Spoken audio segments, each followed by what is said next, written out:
Good evening, everyone, and welcome to the June edition of Databites, Getting Things Done with Data in Government, hosted by the Institute for Government and kindly supported this month by SAP. I'm Gavin Freegard, Programme Director for Data and Digital Government at the Institute, live from Databites Mission Control. Thank you all for joining us. Now, this is our 11th Databites event and our third online-only one, so as is now traditional, hands up if this is your first Databites. Excellent, the first of many, I hope. And hands up if you've been before. Welcome back, we must be doing something right. Hang on. You didn't put your hand up, did you? Yes, you. Let's try that again, shall we? Hands up if you've been before. Good, and hands up if this is your first time. Better. Now, for the avoidance of doubt, obviously I can't actually see you. I'm just sat here in my suit talking to a laptop, which is perfectly normal behaviour. Let's start with some housekeeping, as ever, while I just share my screen.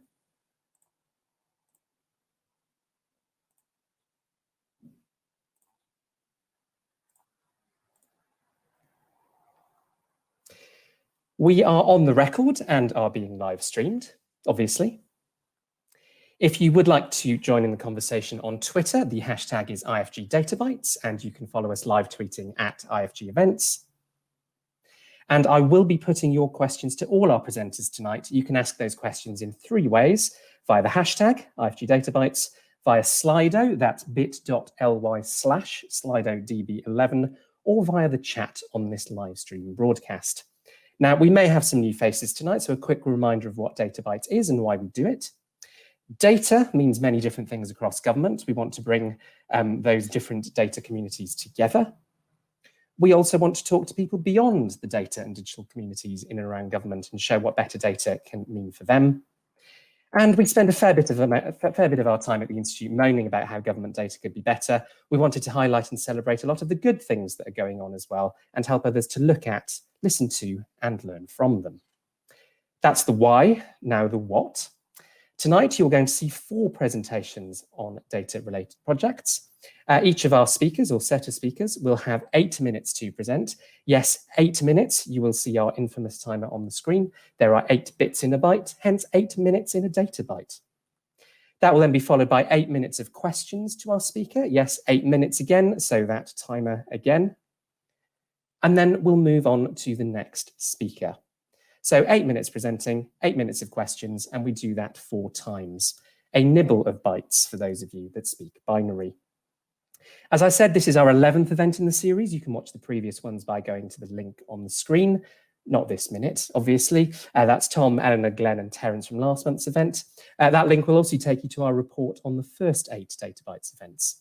One presentation to particularly recommend this month is from Databytes 8, where Marcus Bell from the Cabinet Office Race Disparity Unit talked about how data transparency can be a good way of tackling inequality. Well worth your time given events at the moment. Now, those of you that have been before will know that I usually have a look at the last month in politics and government in charts. And it's been a busy month for charts, if more the I variety than the pie variety. I should be clear, of course, what you can see on the screen doesn't constitute government advice, only a very poor attempt at a visual gag. Now, as if that whole episode wasn't simultaneously ridiculous and serious enough, yesterday our Parliament voted itself back a few centuries as the government made those MPs that were able to turn up queue for the best part of an hour to disenfranchise those that couldn't.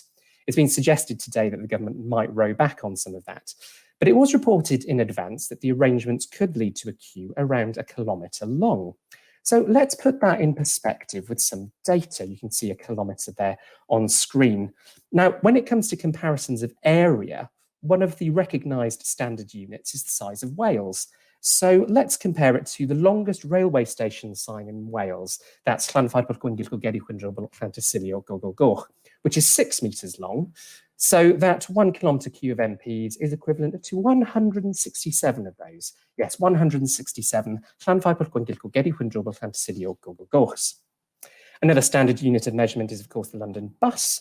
The new route master is 11.23 metres. So that 1 kilometre queue of MPs is equivalent to 89 London buses. Or let's take the Elizabeth Tower, which houses Big Ben. That's 96 metres. So the 1 kilometre queue of MPs is equivalent to 10.5 Big Bens.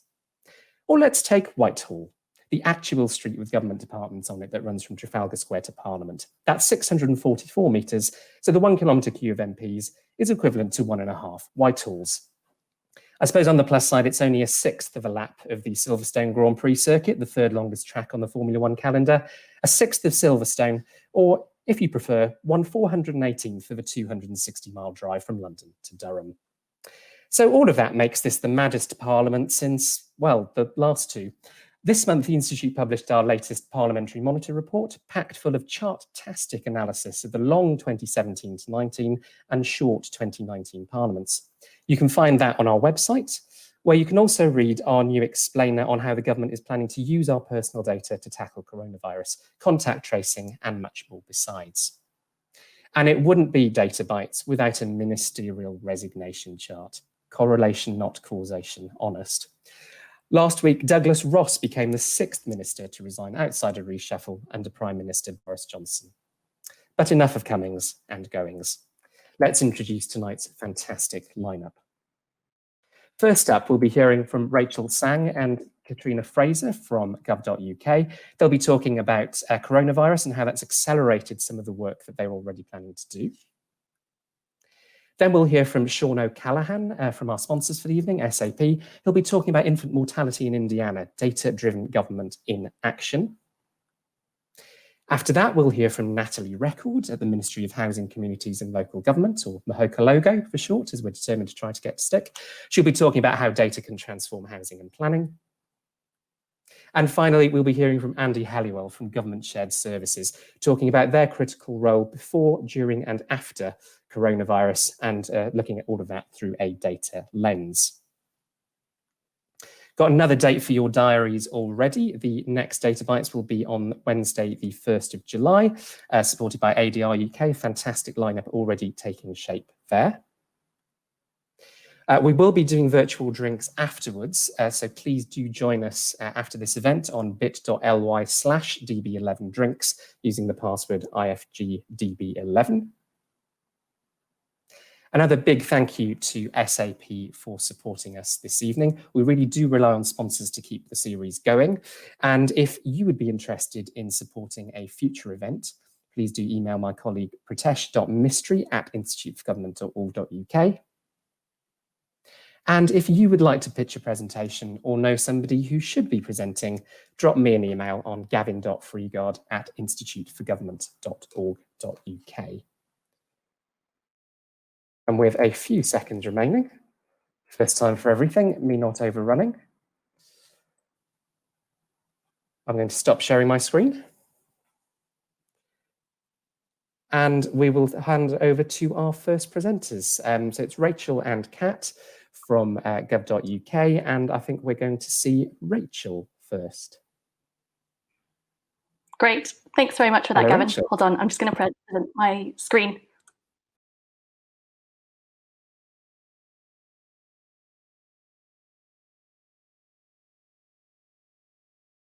Great.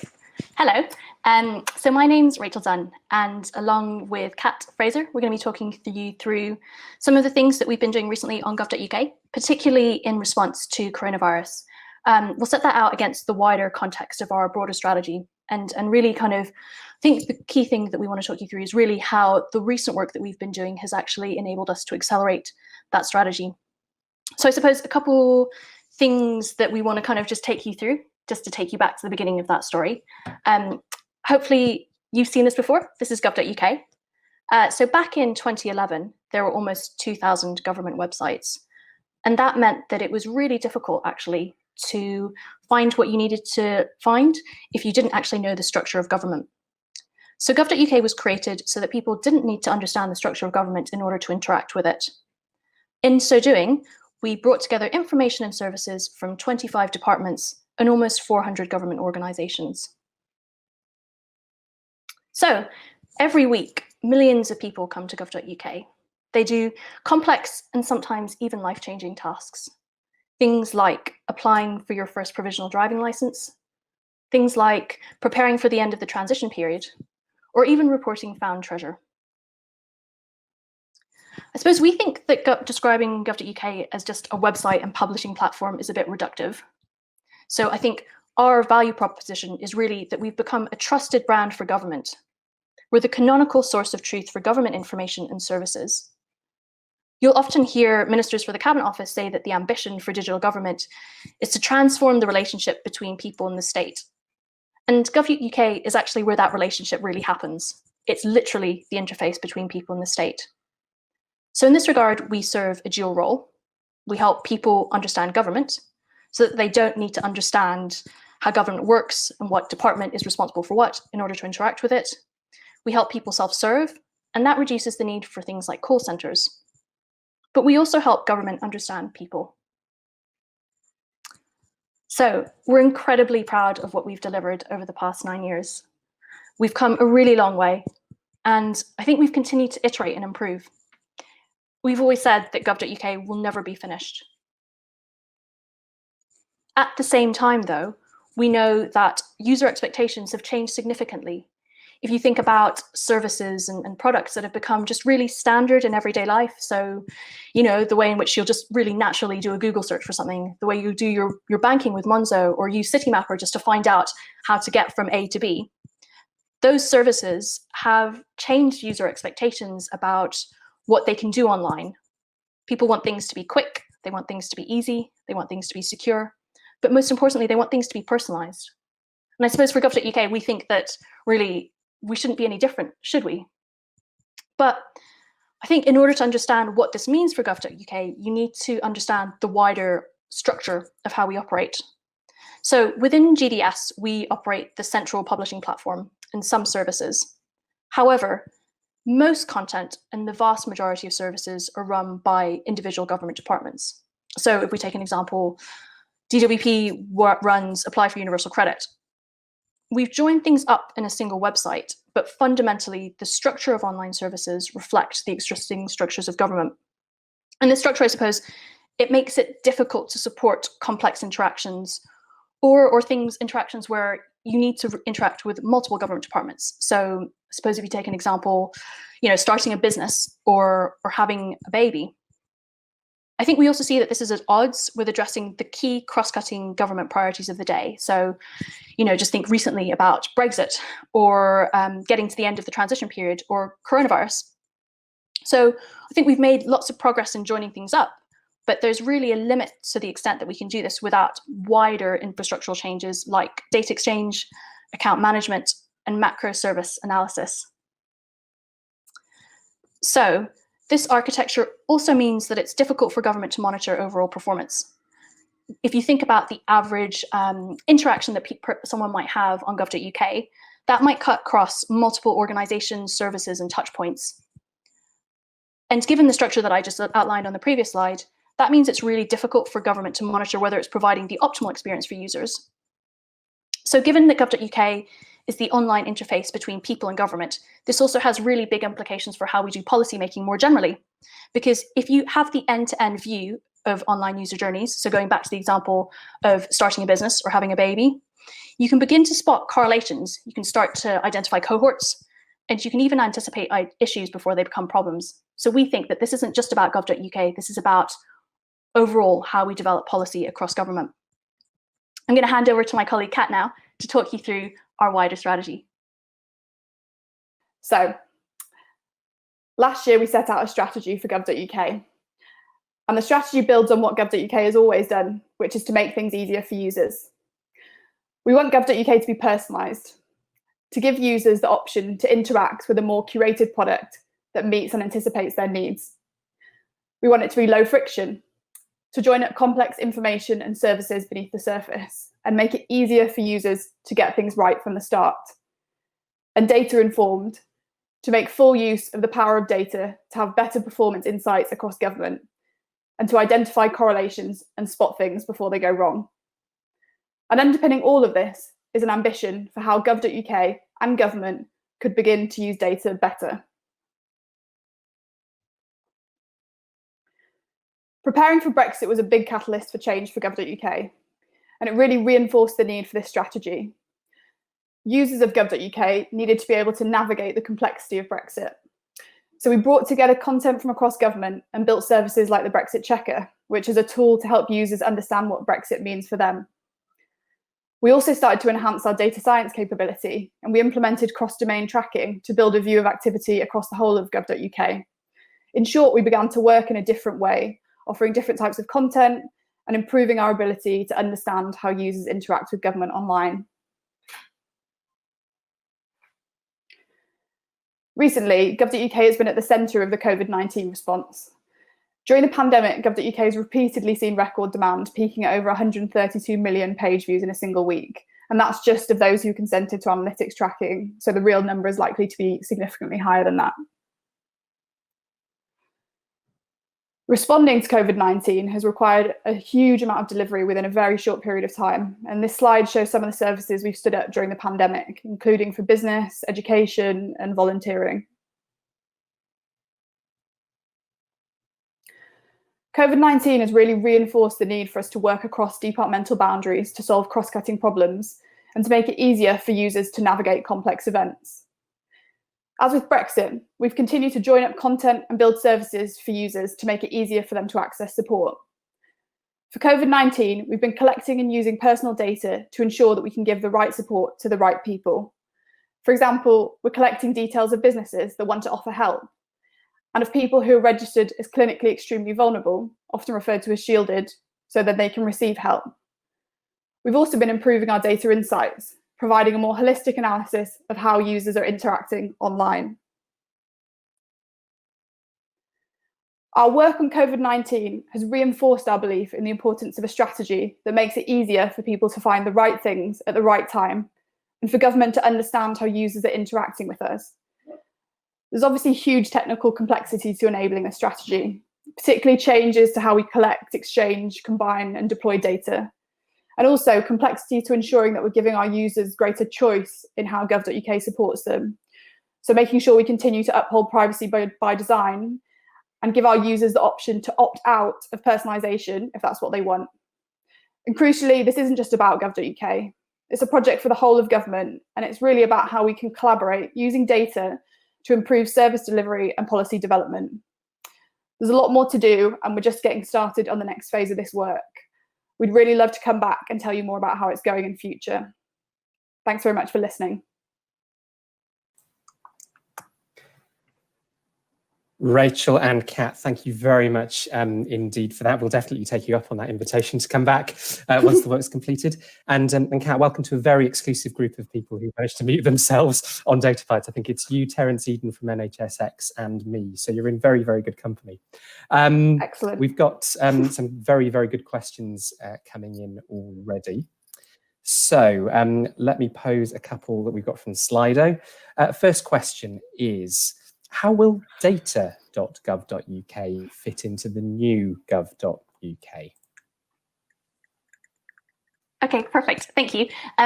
So yes, I think we are definitely thinking about what the future for data.gov.uk looks like, because as you'll have seen from the presentation just now, this is quite a huge ambition. It's not just about how we monitor performance on gov.uk, it's about how government in general can monitor performance. And so definitely our thinking about this wider strategy definitely includes data.gov.uk. I think we haven't landed on a particular model yet, because a lot of that is really contingent on the thinking that we do over the following months. But yes, definitely part of plans.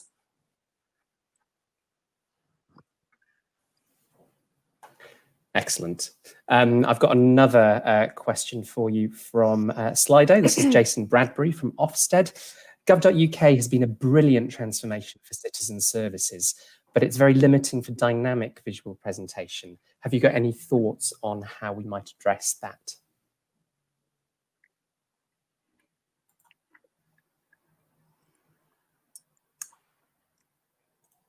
I am happy to take that one again, unless Kat, if you, I don't know if you want to take that one, but I can have a go first, and Kat, please do jump in. Yes, I think that, you know, this isn't just about data, although data is obviously at the heart of this strategy. I think that going forward, in terms of providing a more personalized experience for our users, we want to think also about what that means with the look and feel, and how content can be more dynamic, and how people can really receive content that is curated to their needs. So yeah, that is something that's very much part of this thinking. And I think as part of our wider strategy, we have been broadening out the sort of the way in which gov.uk might traditionally look.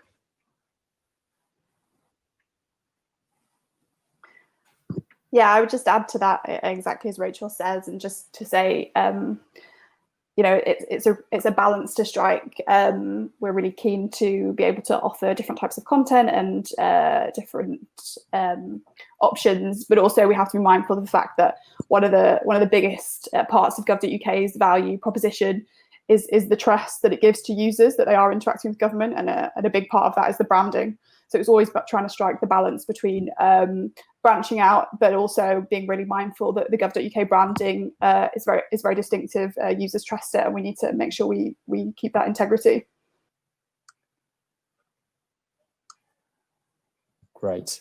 We've got a couple of questions on personalization and opting out, so I'll take those two together.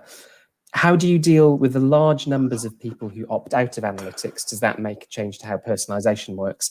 And somebody asking, why must users opt out of personalization? Would they automatically be opted in? So the data sources that we're talking about using for personalization is gov.uk data. I think that, so the short answer to the question is no. I think as part of our strategy, we definitely need to think about how we make content and information available to users in the places that they find it. So, for people that are finding information, for example, through Google or through Alexa, making sure that we have structured content with the right kind of data markup so that people can find that content, and then that we're being kind of mindful of the ways in which people find our information.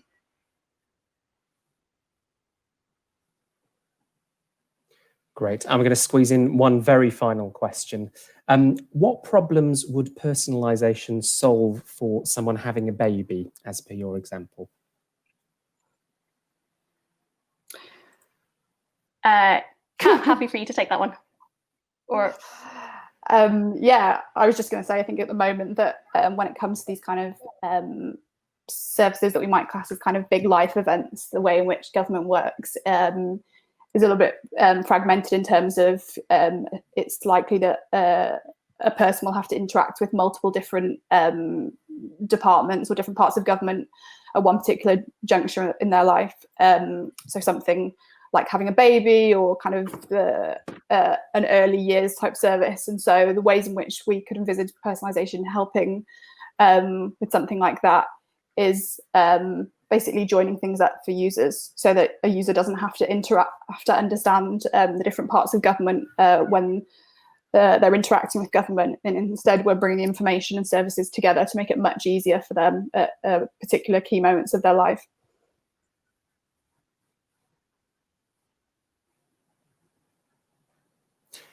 Excellent. Well, Rachel and Kat, thank you very much indeed for all that. And sorry to those people whose questions I couldn't ask since we ran out of time, but again, some other really good questions on Slido as well.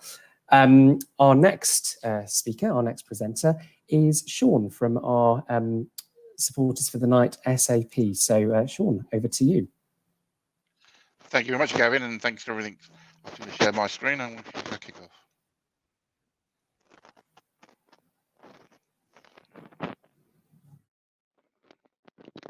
Okay, welcome everybody. My name's Sean Callahan and I work within our SAP public sector practice.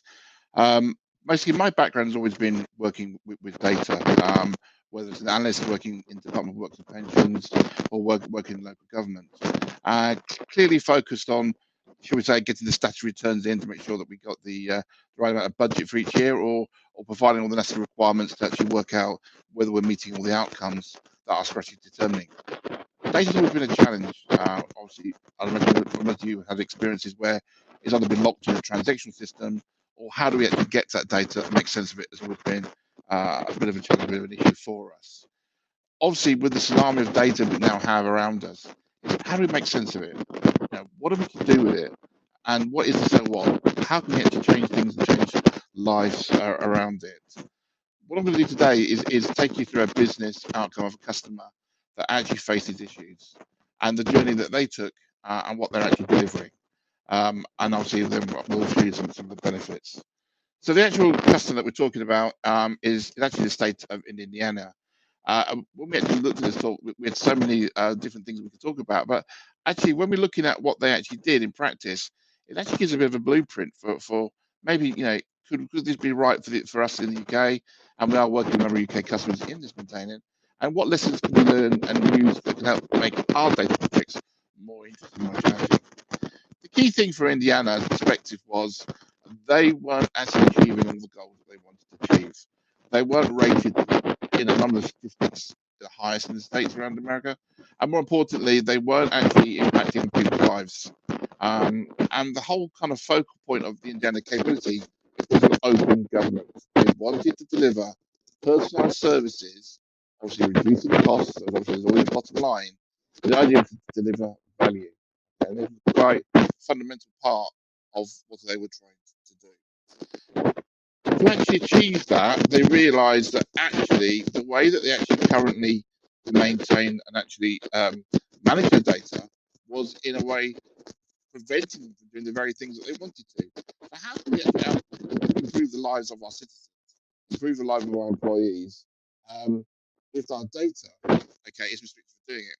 And what I mean by that is they had over 90 agencies that all had their own data for one reason or another and weren't willing or unable to share technology issues, politics, or particularly some of the skill sets within the organisation.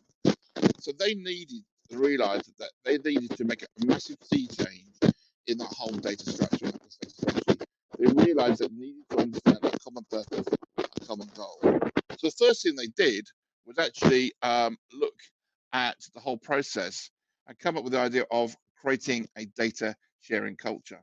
Okay, what he actually said was, we need to be able to understand exactly what data we have and in what format it has, so that we can actually allocate the right resource and allocate the appropriate funding to the right program. A lot of the time before this took place, it was guesswork.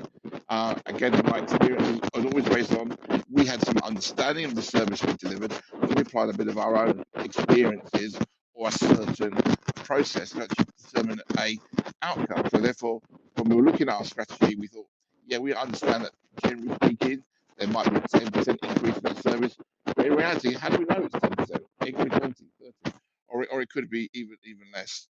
So the idea was that the whole of the management team in the state of Indiana wanted to ensure that they had information in a way that was across the whole state, okay, that they're able to use that data to make more informed decisions, but also they wanted to get data that they didn't actually necessarily have. So it's not about data retention or acquisition. It's also about how to understand that other data could be used in a blended way to give you a complete overview. So that's the operational data and the sentimental and predictive information coming together as one thing. So the key fundamental around this was actually the actual having to provide legislation to do that, and that's something maybe we have to face in our own data strategies and projects we're working on.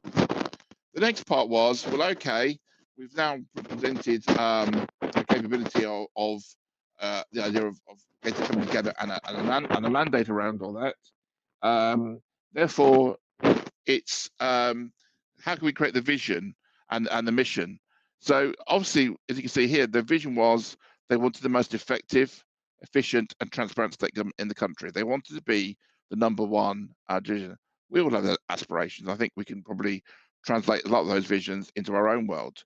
But more importantly than that, they wanted to look at industry and how they could develop an industry-wide capability. So therefore, let's look outside the box.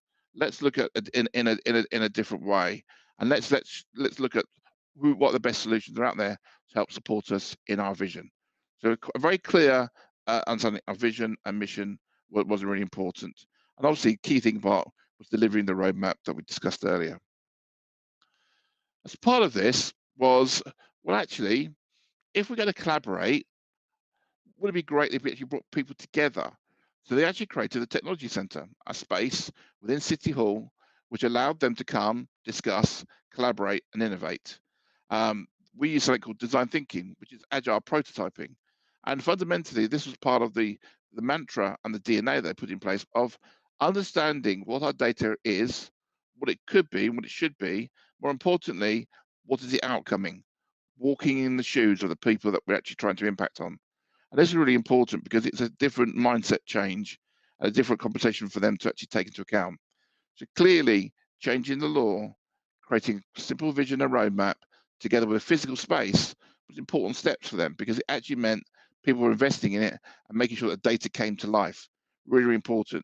Because generally speaking, when you talk about data projects, most people see it as an onerous task that's going to impact on the day job. In fact, when you think about it, it should be part of your day job. It should be part of everything you do. And if we all tackle and took responsibility for the data we have, maybe it'll be self-sufficient. Maybe we could get data corrected in the right way. And one of the key things they did around citizens was to actually say, look, if you own your own data, if you make sure that your personal data is up to date and information, then we'll ensure that the services you request are delivered quickly and delivered to your own personalization. So therefore, we can talk about understanding how you want your services to be delivered to you and making sure that happens, but providing you help us with the data. So I think, again, it was building that statement of trust, not just within the actual agencies and the actual state of itself, but also with its citizens and businesses and the whole environment. So this is an important part of it when you look at some of the revenues. And so when the chief financial officer was looking at this, he basically took a decision that actually I'm responsible for revenue, but I'm going to take ownership of the data. So obviously you can see the budgets and the megabytes that they were taking. So therefore, it's important that we had executive sponsorship and somebody actually who oversaw and monitored this information. So a single stakeholder and governance model is important, aligned with everything else, all the other changes that we've made. Clearly fundamental if we're trying to deliver real outcomes and real information. So when we talk about data-driven outcomes, it's clearly that we need to look at a kind of a pilot or sort of way of actually how do we start those steps, because it's like I say, it's a big massive thing to chew. You can't do it in one go. You have to do it in what I call bite-sized chunks, forgive the pun. So therefore you're able to look at things in a way that's delivering very quick agile drops and information coming through. So this is actually showing the fact that the infant mortality was a major problem for them. They were rated the number worst performing states in the organization, and obviously how could they prevent it? So what they actually did by looking at the structure I put before, averaging 7.7 deaths per thousand population, they first of all were able to look at data in different ways. So before it was Excel spreadsheets, but now I can start seeing introducing things like risk factors. I can look at regional capabilities. I can actually look down into human factors of data and how that correlates to other factors, both social and media. So the kind of technology and the insight gave them a lot more capability to understand what was actually happening. So the actual dashboards were built and obviously consumed by various organizations to help them with their insight. But the key kind of statements come out before was that previously they had 92 agencies working independently. They had a 7.7% average of infant mortality and 15 data sets that needed integrated analysis. Obviously, that gave them issues around silo systems, very slow performance, and suspect-based decisions. With the integration of the management information and hub and what we do in SAP, what we actually managed to deliver is faster outcomes, data reduction, and a platform that's allowed them now to understand that fact that actually insight around the prenatal visits, that they can actually give involvement, and actually by actually going from a 50 to 20 motherhood age group, which is causing most of the spikes, they've now actually changed their actual findings to get down to 3% average, and now being the number one state in terms of managing infant mortality. So actually they reduced it down to be the silos. And very, very quickly, just to sum up, this was given a pure insight, which wasn't there before. They're able to target resources and finances to ensure the services were delivered in a personal way. And it's actually allowed them to build with one data set, expand to other things coming through. So I appreciate there's a lot to take through integration. Thanks again for listening, and I'll pass over to Gavin now for the questions. Thank you very much indeed, Sean. That was a huge amount of ground that you covered there. Just to remind everybody, you can put your questions to Sean via hashtag IFGDatabytes on Twitter and by dropping it into the live stream chat, or also by using Slido, which is bit.ly/SlidoDB11. So I'm just going to see if anybody has any questions already via any of those media. Otherwise, you're going to have to put up with me asking a question, and nobody wants to see that. Great, I know that those will come shortly. So, Sean, you sort of talked about quite a lot of sort of barriers and hurdles to sort of getting some of that work done. What would you sort of say were some of the most challenging ones? In most of my conversations, the first one is obviously an understanding of what is a data and information strategy. Quite clearly, people have an understanding of what they're trying to do, but really, do you actually understand what you're trying to deliver and how you're delivering it, and how data can actually do that? And I think earlier at the very beginning of your site, Gavin, everyone has a different view of what data is. And I think it's getting a common understanding across the organization is very, very key. But more importantly, everybody realized that they all play a part in it. It's a major. It's a cultural and understanding. And again, hopefully, what we show from Indiana is if ill people come together and work in a pragmatic way, you can deliver some real outcomes.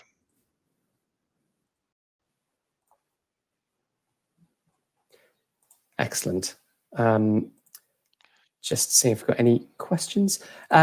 So another sort of question that we ask a lot of our speakers to think about is, I mean, how will you know when all of this has succeeded? I mean, what's the kind of, I mean, again, you sort of referred to a few sort of targets and aims that you've got in mind, but what does success really look like for a project like this?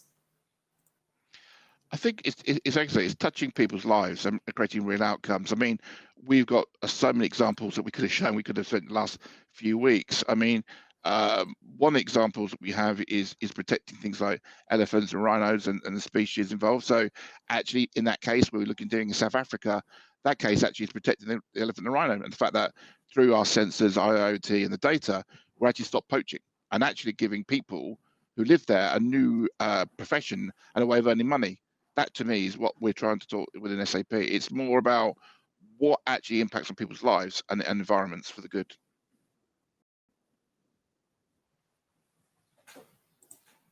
You sort of referred to some other projects there. How do you make sure that all of the lessons that you're learning from one project in one part of the world are learned across all of the other projects that you're working on? Because I know obviously one of those definitions of data is kind of knowledge and information management. How do you make sure that that side of it works as well as it can? It is very, very difficult because obviously the first thing we want to do is make sure those stories get out there, because it's important that people understand the quality and the outputs that it's affecting. We also have a key core team that we try to run regular updates for customers and people to understand. So again, on our websites, and we do various sessions, we update it. We also working with customers. We also do webinars. So we have, for example, been working an awful lot with central government organisations to run regular webinars so they can understand those lessons learned. They can understand how it impacts on them. And again, if anybody if is interested, we're more than happy to run those sessions where we just explain an SAP view of what we're doing, and people can then see in the context of what they're doing, how the information it. But really, Gavin, it's really about communicating that, letting our ecosystem also be part of that support, and our customers maybe basically be the front and center of that.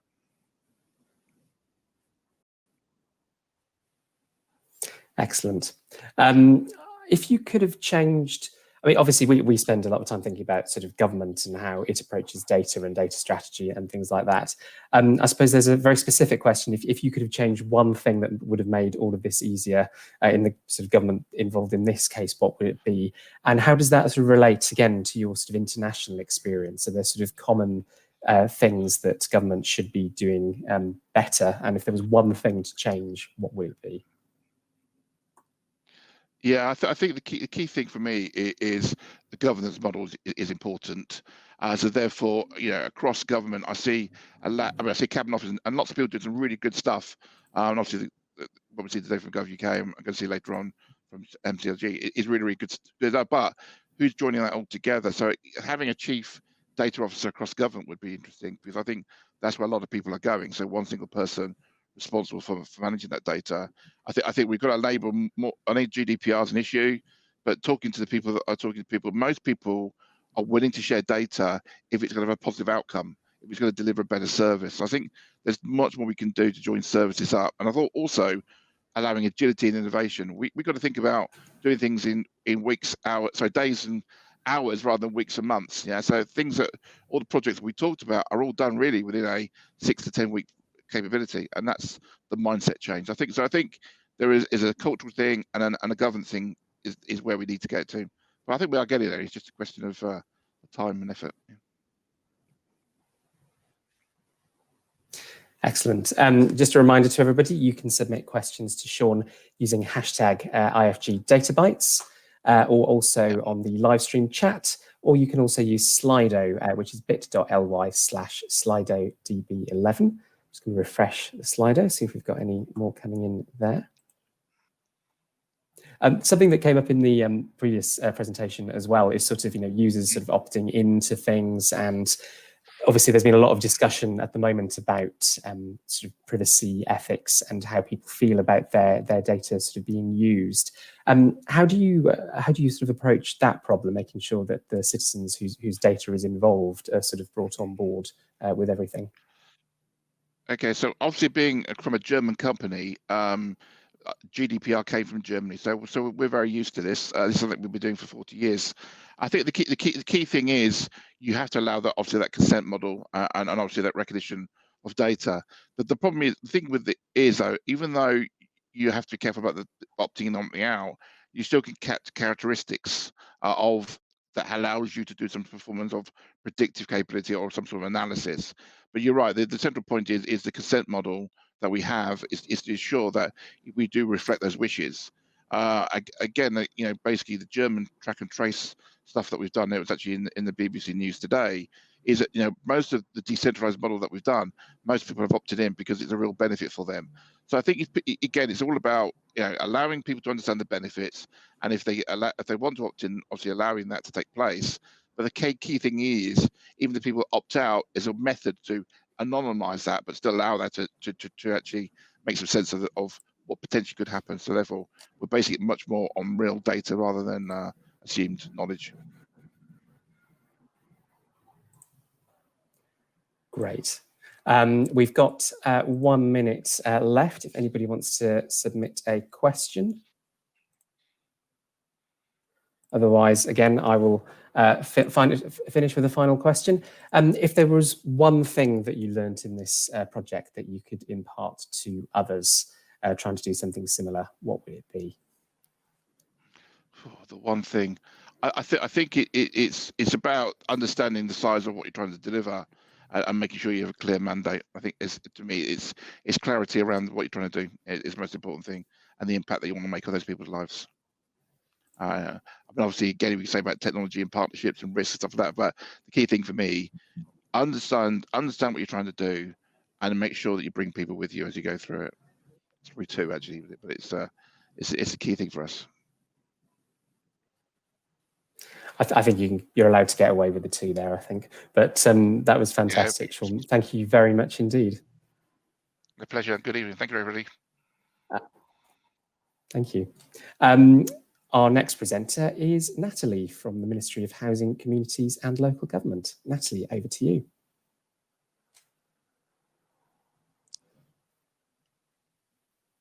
Thank you. Can you hear me? We can indeed, right. Loud and clear. Super. Thank you. So thanks for having me tonight. I'm going to talk about how data can transform housing and planning. So the planning system is much broader than the submission and processing of planning applications. It's a complex ecosystem involving developers, local government, citizens and prop techs and policymakers seeking to find and use information to make decisions relating to the built environment. Planning is fundamental to the delivery of housing, and planning processes cover all stages of the development cycle, from the identification of sites for development through to construction. Planning also shapes some of our physical and psychological experiences within the built environment, so that it affects us all. However, the planning system is largely inefficient today because it is based on documents rather than data.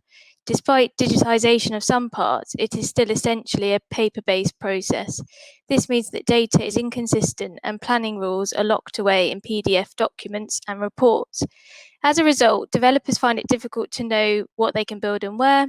It is difficult for local planning authorities to extract the data they need to shape the delivery of new local plans and make data-driven decisions, and citizens often struggle to participate in the planning system because existing processes are complex to navigate.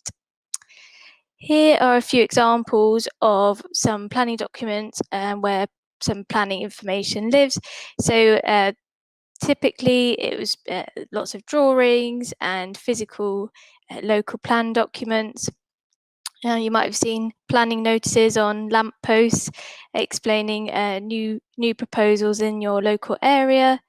We've moved a bit on from physical drawings to sometimes CAD and 3D visualizations and CGIs.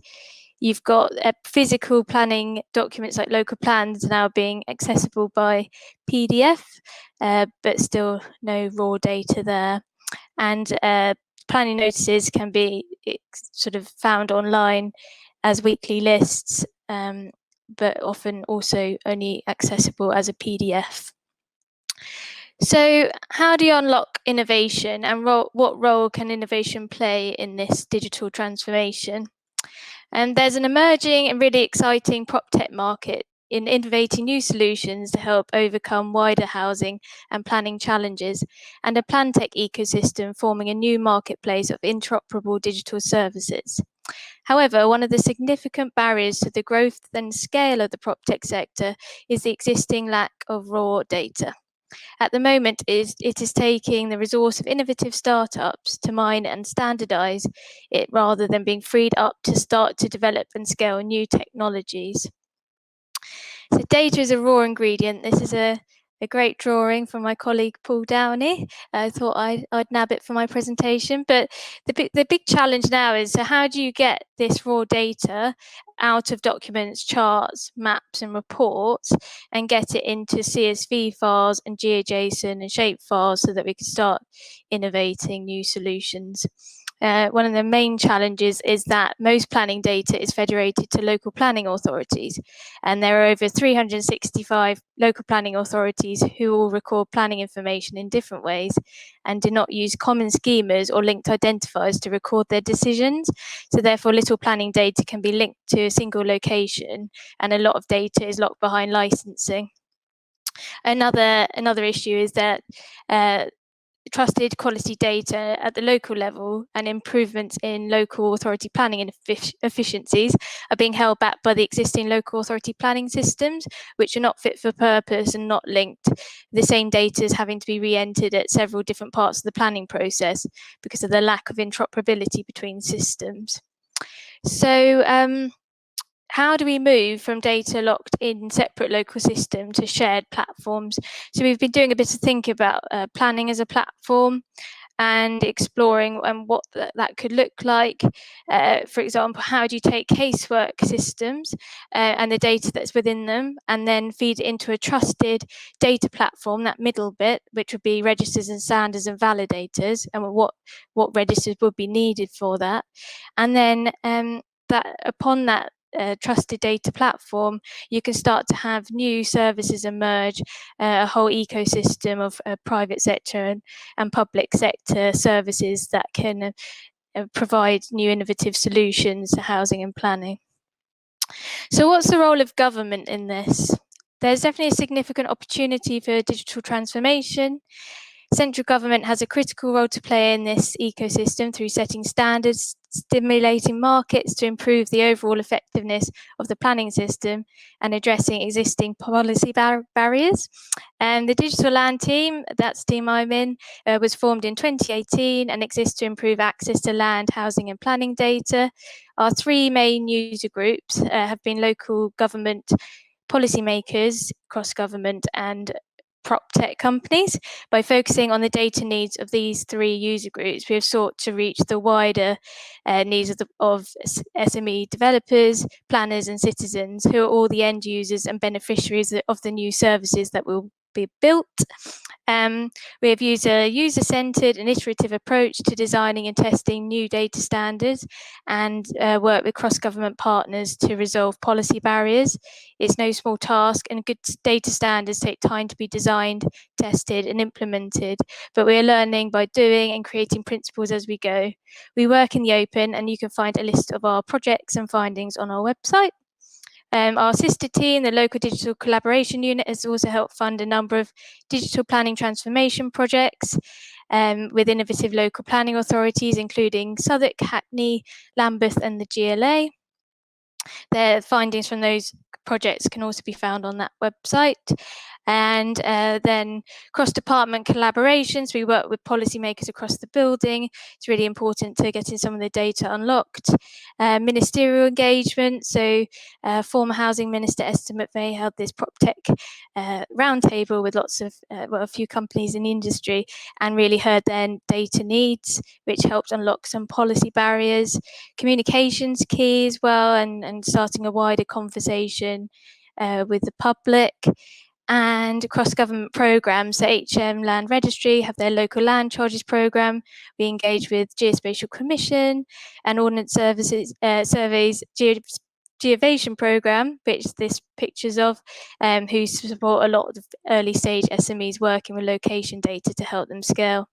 But significantly, what we're really excited about, you may have heard the recent announcement from the Geospatial Commission about UPRNs and USRNs, which are the unique property reference numbers and unique street reference numbers, which will be opened under open government license from July 2020, is really significant because they're unique identifiers which will allow for key data sets to be linked geospatially. This will form a crucial component of unlocking the digital transformation of the planning system through disparate data sets from across, because we're able to link disparate data sets from across planning and housing to a single location. And these linked identifiers constitute the golden thread of building information, which is at the heart of MHCLG's response to the Hackett Review. So moving on, what next? So we are now in a position to build upon our existing work and testing that we've been carrying out for the last 2 years with our users. The principle of data, not documents, will form the heart of the wider digital transformation of planning, and we will continue to focus on building a trusted open data platform for land, housing and planning data, and to stimulate a market for interoperable digital planning services to emerge. This digital strategy will be further explored in the forthcoming planning white paper that the Secretary of State announced, which is due later this year. So a data-first approach to planning reform presents many opportunities. It will enable SME developers to find and appraise sites for redevelopment. It will enable data-driven decision-making for policymakers based upon real-time data. It will enable more strategic plan making and improve the quality of citizen engagement. It should improve the quality of placemaking, and it will allow people to find planning information in the places they're looking for it. Data is crucial to any smart city or autonomous vehicle program if that was to be delivered. It will enable scenario modeling using artificial intelligence, machine learning and natural language processing. But without a data-first approach, housing and planning will not be transformed. There will be continued inefficiencies in delivering housing, and it will prevent the use of new technologies from being adopted. A data-first approach will lead to better outcomes for people and places. And there's a question, will it allow for genuine sustainable development for future generations? So thank you so much. I'll take questions, and there's my email. Please feel free to contact me afterwards if you've got any questions. Thank you. Natalie, thank you very much indeed for that.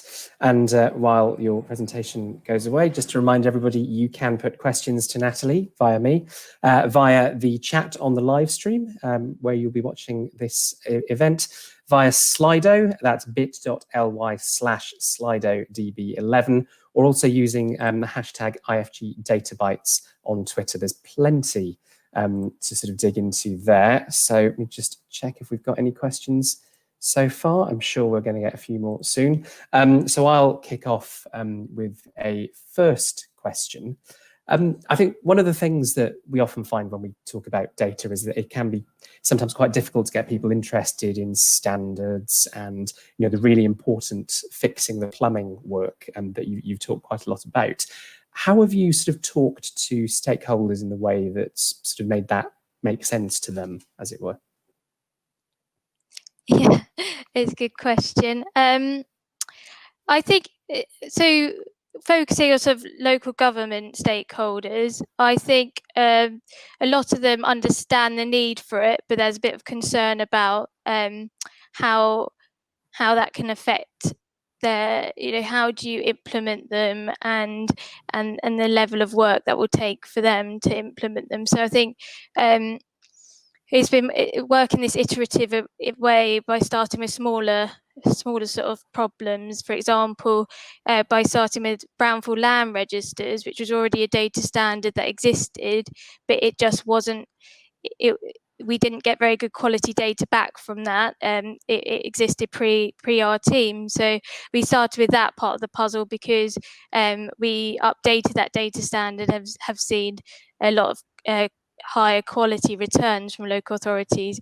So, and then building upon that message with them, so showing them that how much the data quality has improved, then leads on to questions when you start talking about developer contributions or local plans, etc. So I think it's that iterative approach that really helps. Excellent. I think Paul Maltby, our very first Databites, presented some of the quirks of the brownfield land register, which showed some of the brownfield land being in the sea.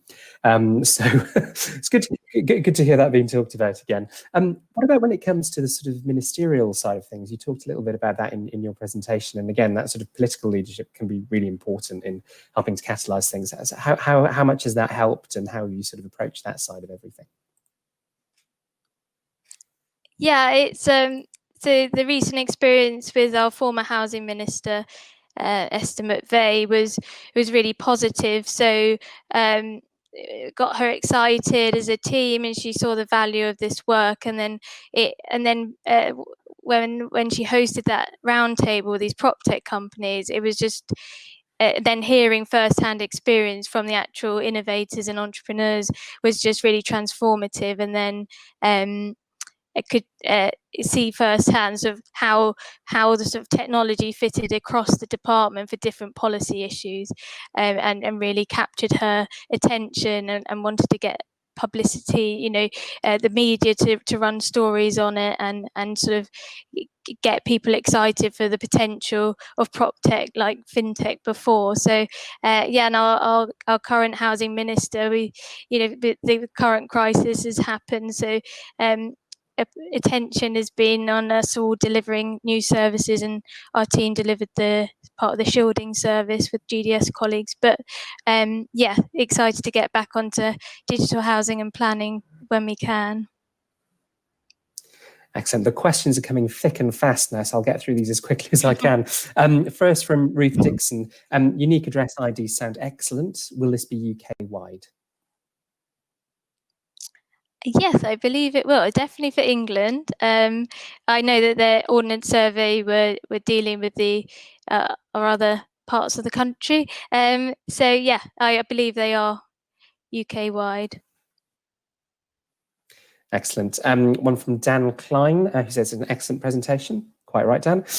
Given the land registry's only sort of done 6 authorities to finish in 2025, how do we speed all of this work up to make it useful now?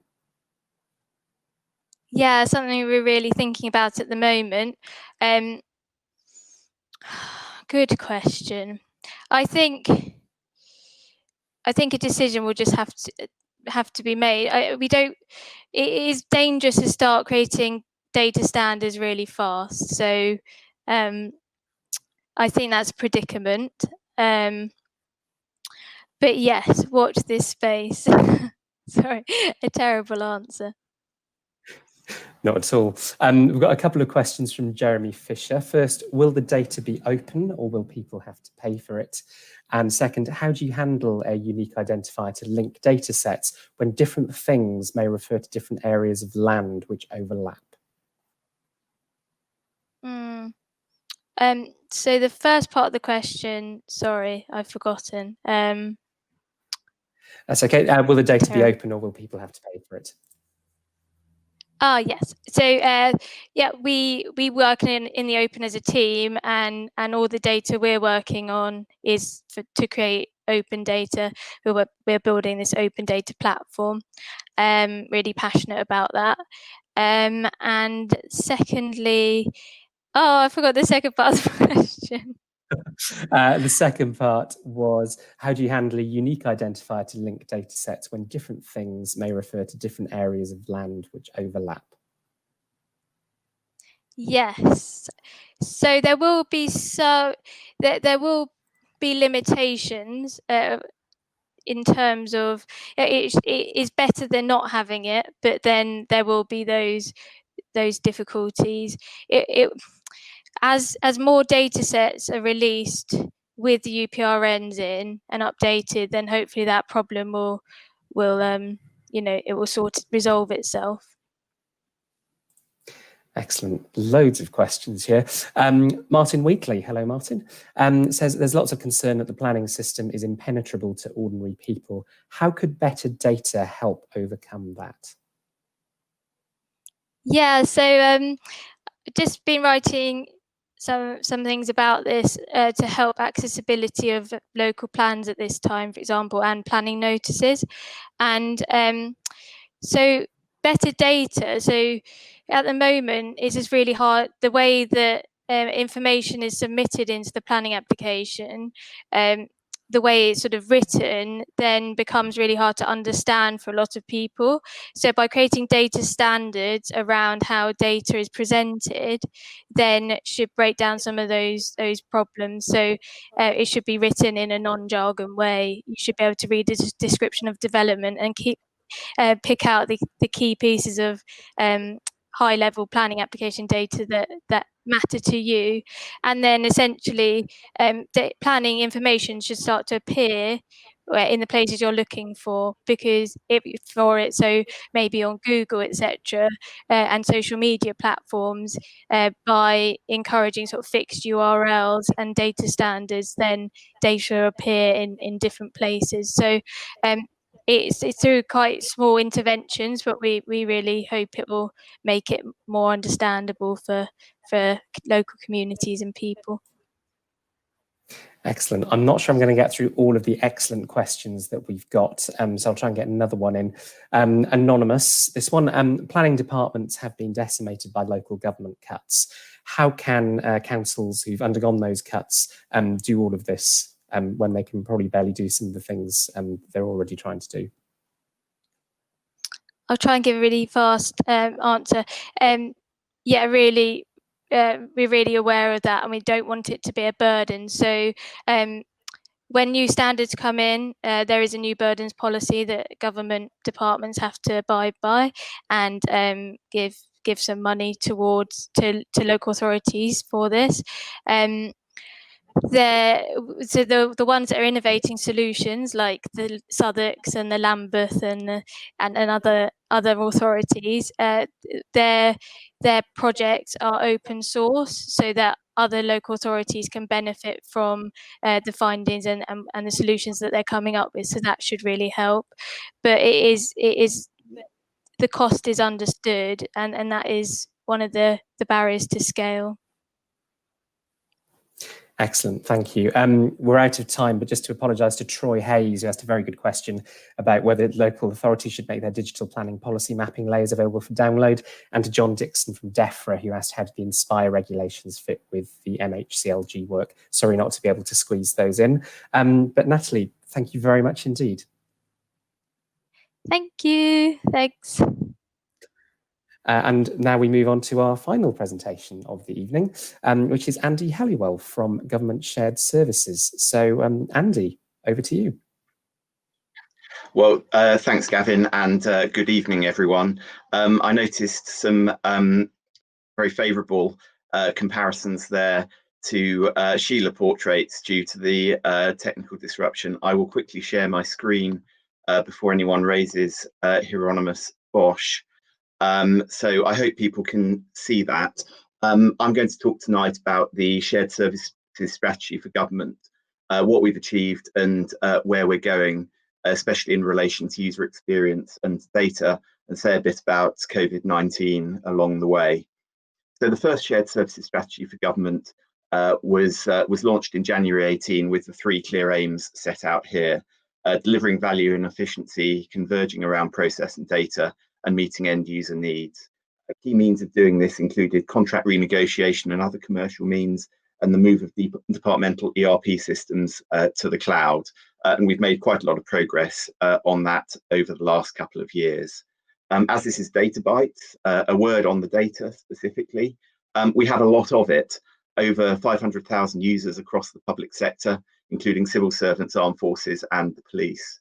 The financial numbers are quite enormous by any standards, but you'll see that that's quite a modest number of individual transactions compared to, for example, what GDS talked about earlier.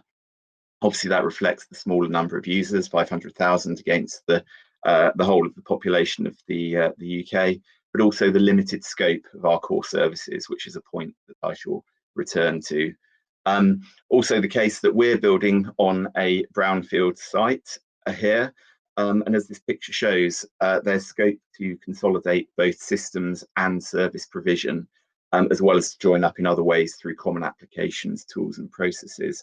And you'll note that only a minority of departments so far have gained the little fluffy cloud that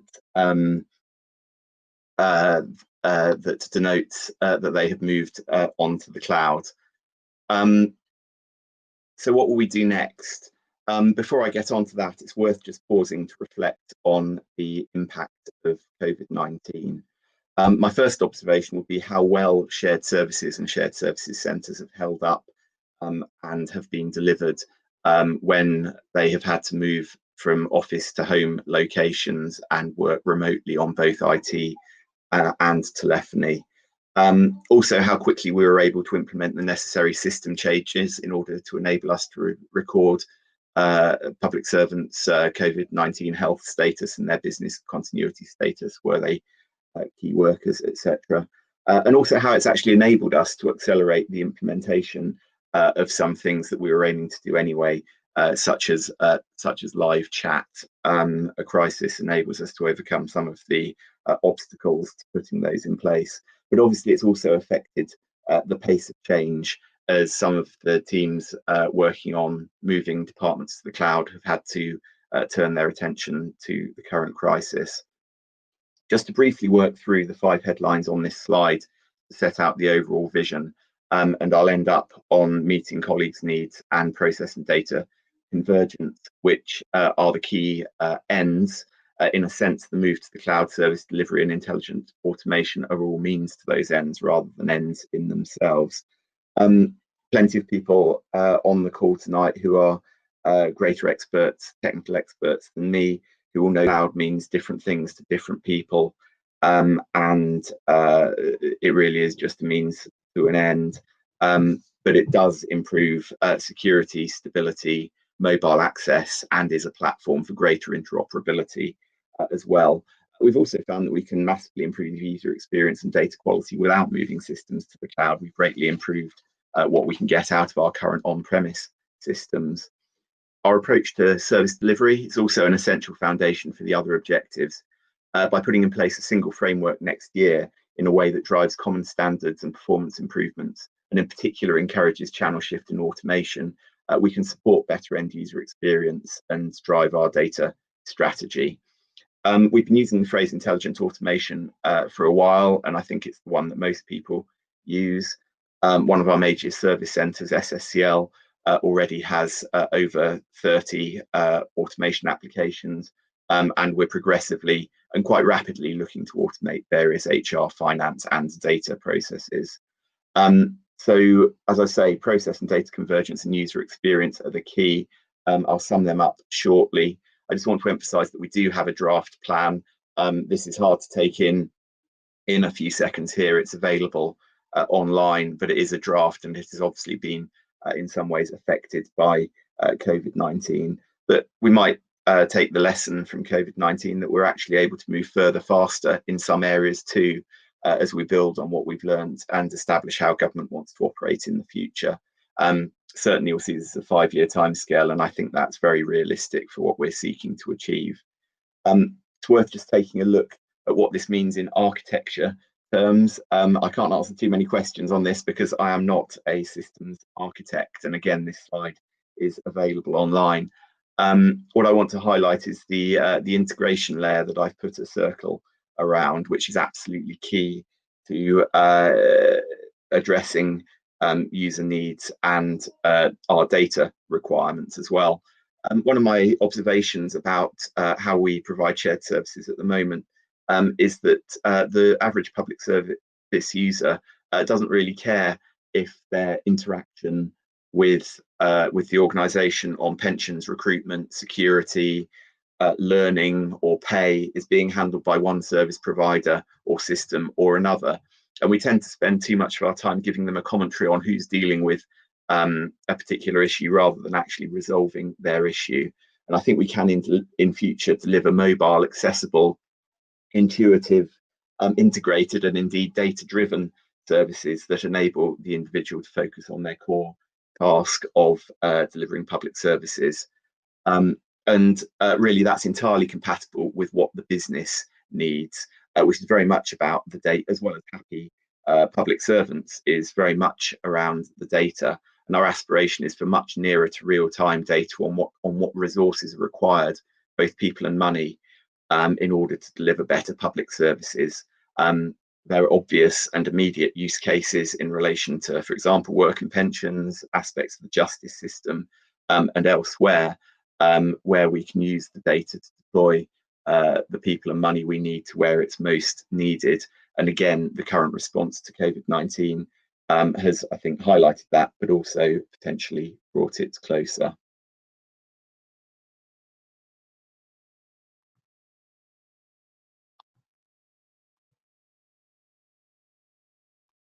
There we go. Great. Thank you very much indeed. I had a minute. I had a minute to spare. I think that might be a record. Just a reminder to everybody who is, it's absolutely fine.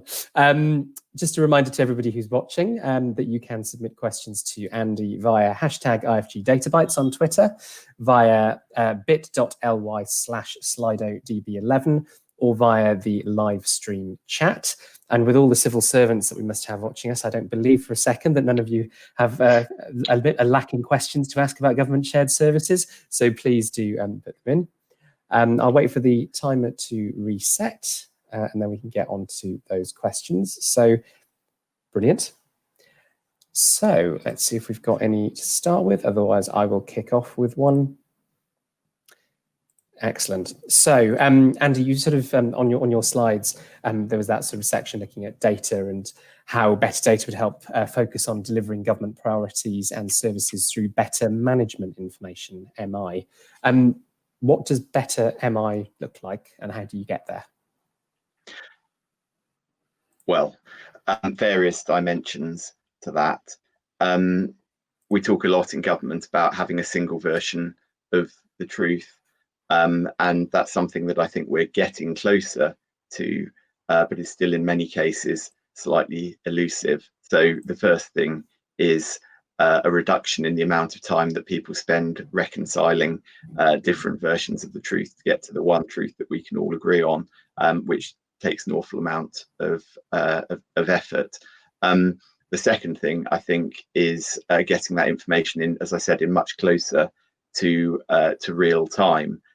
We have tended, both on financial and HR management, to look retrospectively at information, sometimes from quite a distance, and being able to get something that's close to a real-time picture will greatly assist in the management, in particular of the operational business, but also enable us to sweat our assets much better and ensure that we're spending every penny as wisely as possible. So those are just two dimensions to it.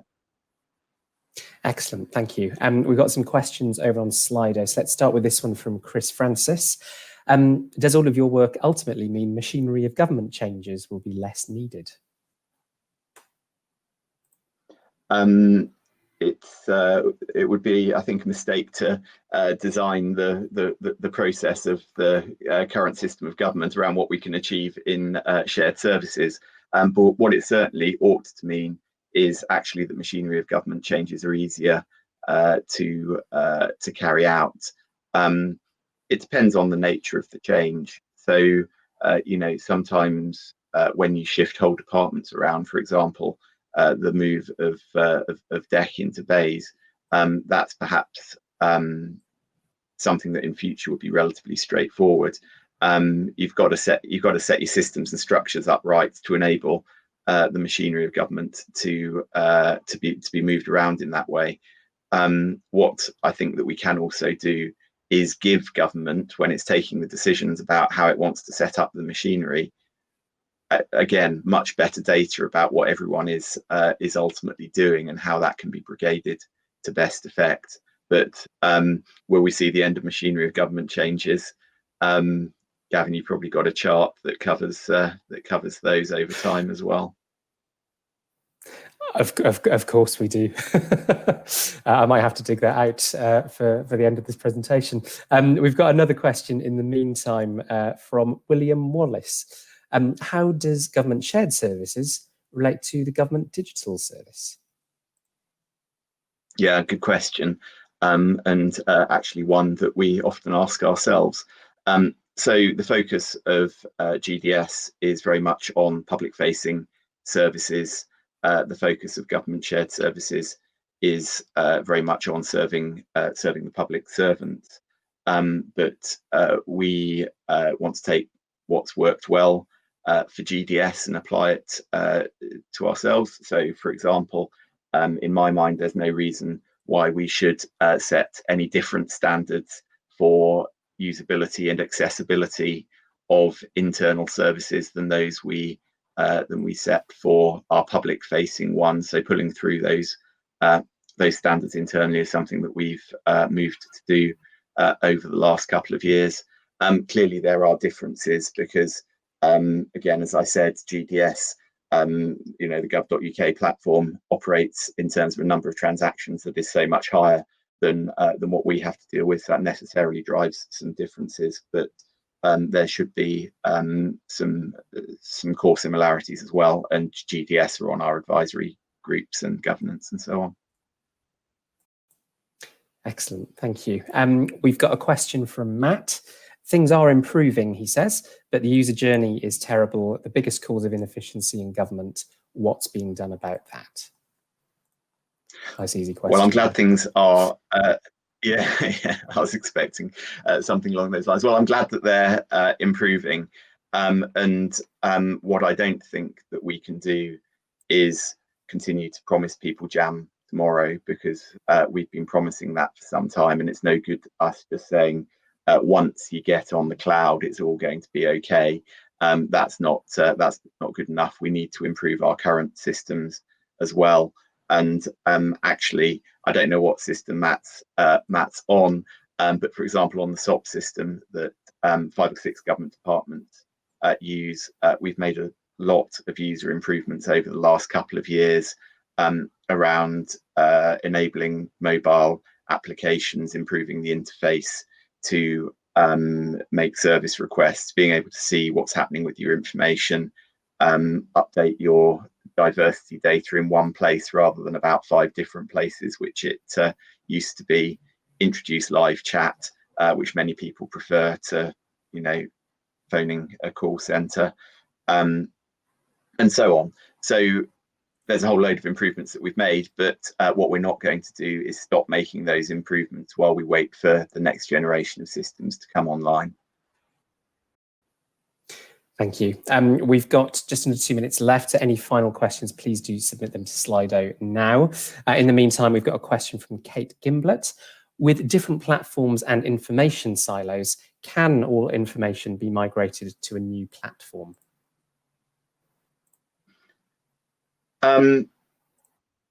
Yeah, I believe so. I mean, I talked at the start of my presentation about the limited scope of the information that's currently held on ERP systems, in particular in the HR space. It's not at the moment an integrated platform that brings together, for example, people's learning records, people's security, certification, things like that. You know, people's pension record is on a different platform. So actually, yes, you can move the totality of people's information from an on-premise system onto a cloud-based system, but that's only part of the story. The real prize here is, as I said, is the integration of different aspects of people's data through the sort of integration layer that I talked about, that will enable both a better user experience for the person. As I say, they don't care whether it's HR or pensions or learning who are dealing with their inquiry, but also richer data for the business about the people, what they do, what their skills are, and so on, than we've got at the moment. Brilliant. And in the remaining 20 seconds, from Dan Klein, excellent point from you on the timeliness of data. He says, does GSS have a role in helping departments share data as shared services?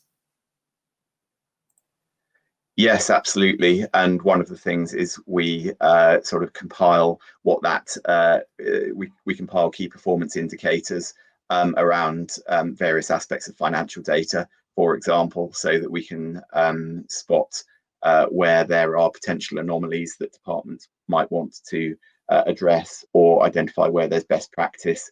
And they change a surprising amount over time, and you can sometimes attribute them to a specific change in process. So it's one of the ways that we can drive continuous improvement.